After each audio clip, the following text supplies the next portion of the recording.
Hi friends, இன்றைக்கி நான் என்ன செய்ய போகிறேன்னா மட்டன் குழம்பு வைப்பது எப்படின்னு பார்ப்போமா. மட்டன் 1 கிலோ மட்டன் எடுத்துருக்கேன். நான் நல்லா அலசிடுங்க, ஏன்னா மட்டனில் வந்து முடி இருக்கும். நல்லா அலசி எடுங்க.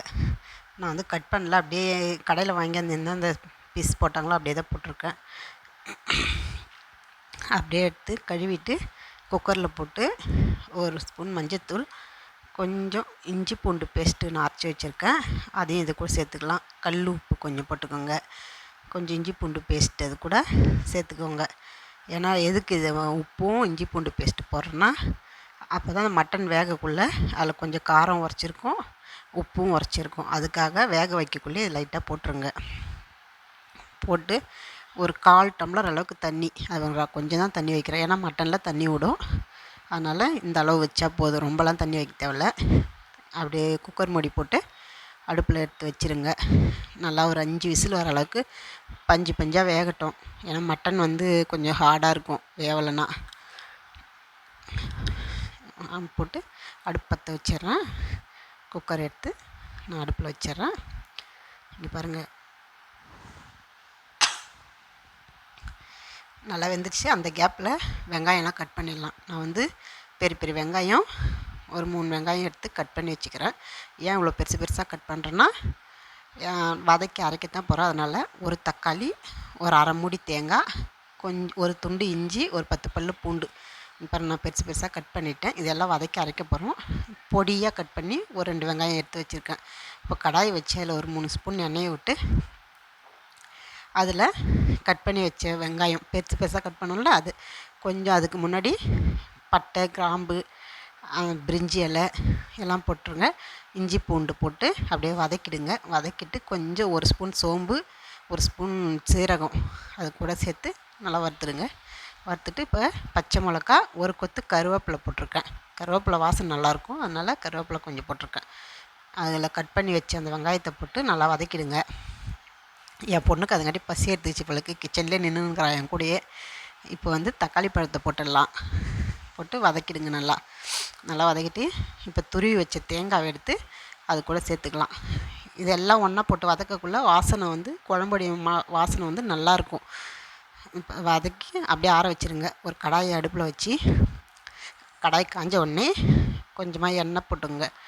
எண்ணெய் ஊற்றிங்க, தேவையான ஊற்றுங்க, ரொம்ப ஊற்றாதீங்க. ஏன்னா மட்டனில் வந்து எண்ணெய் வரும், மேலேயே வதக்கும். பொடியாக கட் பண்ணி 2 வெங்காயம் வச்சுருக்கேன், அதை அப்படியே போட்டு வதக்கிடுறேன். அதில் 1 ஸ்பூன் இஞ்சி பூண்டு பேஸ்ட் போட்டுக்கோங்க. கட் பண்ணி வச்ச தக்காளி பழம் பொடியாக கட் பண்ணி வச்சுருக்கேன், 1 தக்காளி தான் போட்டுங்க. ஒரு தேவையான அளவு உப்பு லைட்டாக போட்டுங்க. ஏன்னா ஏற்கனவே ஆல்ரெடி நம்ம மட்டன்லேயும் உப்பு போட்டு வச்சுருக்கோம், அதனால் இதில் லைட்டாக போட்டுங்க. கருவேப்பிலை, கொத்தமல்லி, 1 கொத்து புதினா, அரைச்சி வச்ச பேஸ்ட்டு நம்ம வதக்கணும்ல அந்த பேஸ்ட்டு, 2 ஸ்பூன் வெறும் மிளகாத்தூள், 3 ஸ்பூன் மல்லித்தூள், 1/4 ஸ்பூன் மஞ்சள் பொடி போட்டு நல்லா அதை எல்லாத்தையும் ஒன்றா மிக்ஸ் பண்ணுங்கள். சேர்த்துட்டு வேக வச்ச மட்டன் எடுத்து அதில் போடுங்க. பாருங்கள், அதெல்லாம் மிக்ஸ் பண்ண உடனே கொஞ்சம் வதங்கிட்டு அந்த பச்சை வாசனை போகிற அளவுக்கு அப்படி இருந்தோடனே வேக வச்ச மட்டன் எடுத்து அதில் சேர்த்துருங்க. இது வந்து நான் வந்து ஒரு 7 பேருக்கான குழம்பு வைக்கிறதுக்காக 1 கிலோ மட்டன் அப்படியே வச்சுருக்கேன். அதில் வந்து நான் அந்த வேக வச்ச தண்ணியும் ஊற்றிட்டேன்.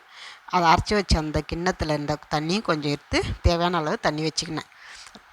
உப்பு பத்தலைன்னு நான் லைட்டாக போட்டுக்கினேன். இதை அப்படியே நல்லா கொதிக்க விட்ருவோம். நம்ம நல்லா கொதி வரட்டும் குழம்பு. ஆல்ரெடி மட்டன் வேக வச்சிட்டோம், எல்லாத்தையும் வதக்கிட்டோம் நம்ம, அதனால் ரொம்ப நேரம் கொதிக்க தேவையில்ல. திட்டமான அளவு கொதிச்சாக்கா போதும்.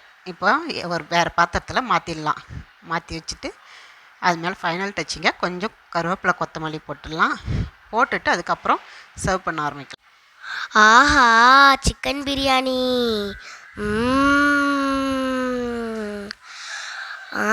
அடுத்தது பார்ப்போமா, வெங்காயம் பச்சடி. அடுத்தது பார்ப்போமா, ஒயிட் ரைஸ். ஆஹா, மட்டன் குழம்பு. சூப்பராக இருக்குதுங்க. வாங்க டேஸ்ட் பண்ணி பார்ப்போம். எங்கள் வீட்டில் சண்டேனாலே வந்து பிரியாணி தாங்க. பிரியாணி இல்லை சண்டேவே கிடையாது. ஆஹா, ஐட்டம்லாம் ரெடி ஆகிடுச்சு போல். ஐட்டம்லாம் ரெடி ஆகிடுச்சு. சரி வாங்க வாங்க, இன்னைக்கு செம்மத்தையாக இருக்க போகுது. வாங்க இன்னைக்கு சாப்பிட்லாம். இன்னைக்கு ஒரு புடி புடி. வாங்க சாப்பிட்லாம்.